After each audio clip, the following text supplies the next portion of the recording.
Well, what was it about Christmas lights that just sparked your interest in wanting to get into the business? First off, I love Christmas. It's my favorite time of year, my favorite season. It has been my whole life. I remember driving around with my parents when I was a kid, just looking at different lights in the higher the wealthier neighborhoods than we were from, but we'd go and we'd see all these just gorgeous Christmas displays. And it's a really fond memory from my childhood. I came across somebody talking about a business hanging Christmas lights on YouTube. This was in like the early days of YouTube. And I was like, man, that is crazy that you can make money hanging Christmas lights. Like that's got to be the greatest job ever. Hey, Lindy, let's do this. This is awesome. And she was like, no, nobody's going to pay to hang Christmas lights. It's not a business.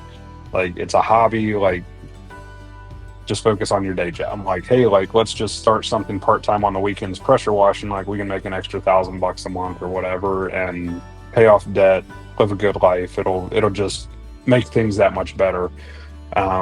Somehow I talked her into saying yes to that. The next year I talked her into Christmas lights as an add-on company. So that's kind of how it all came about. It's 3 or 4 years of trying to convince Lindy to say yes. Really, I just wanted to perfect pressure washing before we got into Christmas lights.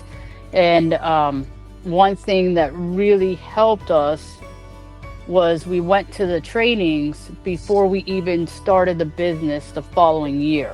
So we didn't start lights our first year. We went to the trainings, got educated, did research on it. And then so we were more prepared on how to market it, how to install the right way, not halfway. And I think that helped me feel a lot more confident, like, okay, this is a profit margin we need to be at and things like that.